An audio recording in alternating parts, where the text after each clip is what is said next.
एक बार महात्मा बुद्ध प्रवचन सभा में आकर मौन स्थिति में बैठ गए। शिष्य समुदाय उनके इस मौन का कारण देखकर चिंतित हुए कि कहीं वे अस्वस्थ तो नहीं हैं। आखिर एक शिष्य ने पूछ ही लिया कि भंते, आप आज इस तरह मौन क्यों बैठे हैं? वे नहीं बोले। तो दूसरे शिष्य ने पूछा, गुरुदेव, आप स्वस्थ तो हैं? बुद्ध फिर भी मौन ही बैठे थे। इतने में बाहर से एक व्यक्ति ने जोर से पूछा, आज आपने मुझे धर्म सभा में आने की अनुमति क्यों नहीं दी?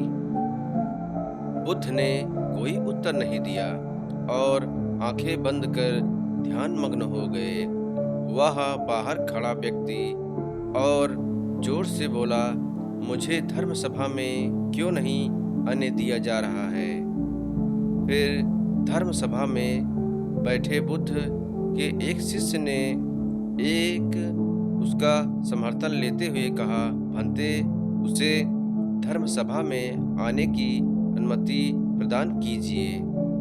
फिर बुद्ध ने आंखें खोली और बोले, नहीं, उसे अनुमति नहीं दी जा सकती क्योंकि वह अछूत है। अछूत? मगर क्यों? सारे शिष्य सुनकर आश्चर्य में पड़ गए कि भंते, यह छुआछूत कब से मानने लगे? फिर महात्मा बुद्ध ने शिष्य समुदाय के मन के भावों को ताड़ते हुए कहा, हाँ, वह अछूत है। वह आज अपनी पत्नी से लड़कर आया है। क्रोध से जीवन की शांति भंग हो जाती है, क्योंकि क्रोधी व्यक्ति मानसिक हिंसा करता है। इस क्रोध के कारण ही शारीरिक हिंसा होती है। क्रोध करने वाला अछूत होता है, क्योंकि उसकी विचार तरंगें दूसरों को भी प्रभावित करती हैं। उसे आज धर्म सभा से बाहर ही रहना होगा। उसे वहां खड़े रहकर पश्चाताप की अग्नि में तप कर शुद्ध होना चाहिए। शिष्यगण समझ गए थे कि आज यह शिष्य बाहर इसीलिए बैठा है कि और वह आज अछूत क्यों हो गया है।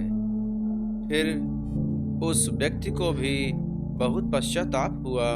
उसने कभी भी क्रोध न करने का प्रण लिया। बुद्ध ने उसे धर्म सभा में आने की अनुमति प्रदान कर दी। नमो बुद्धाय।